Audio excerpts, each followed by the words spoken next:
سیدنا و مولانا محمد و علی آل سیدنا و مولانا محمد و بارک وسلم وصلی علیہ۔ السلام علیکم ورحمۃ اللہ وبرکاتہ۔ سامعین وقار، آج ان بھائیوں کے لیے وظیفہ بتانے جا رہا ہوں جو یہ کہتے ہیں کہ صبح سے لے کر شام تک ہم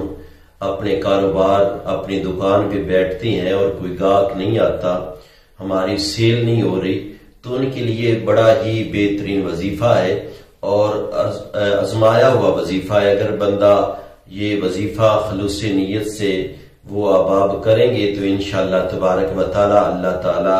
ان کے کاروبار میں مزید برکتیں عطا فرمائیں گے۔ یہ قرآن کا وظیفہ ہے ان احباب کے لیے جو کہتے ہیں کہ ہمارا کاروبار نہیں چل رہا، وہ اپنے کاروبار والی جگہ پہ بیٹھ کے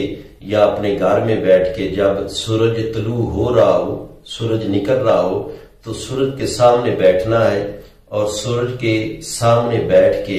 کہ اپنا چہرہ سورج کی طرف ہو اور ایک مرتبہ سورت رحمان تلاوت کرنی ہے۔ قرآن مقدس کی سورت رحمان ایک دفعہ تلاوت کرنی ہے۔ اس طرح تلاوت کرنی ہے کہ جب بھی فَبِأَيِّ آلَاءِ رَبِّكُمَا تُكَذِّبَانِ والی آیت آئے،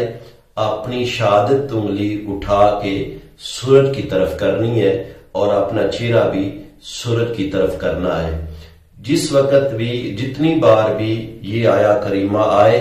اپنی شہادت والی انگلی سورج کی طرف اٹھا کے سورج کو دیکھے، یہ 41 روز کرے تو انشاءاللہ تبارک و تعالی اس کا رزق کس طرح اس کا کاروبار چلے گا، اتنے گاہک آئیں گے کہ انشاءاللہ تبارک و تعالی ہمسائے بھی پریشان ہو جائیں گے، ہمسائے دکاندار مارکیٹ والے کس نے کیا کیا ہے۔ تو یہ آج سے یہ عمل شروع کریں، انشاءاللہ تبارک و تعالی آپ کے کاروبار میں اللہ تبارک و تعالی برکت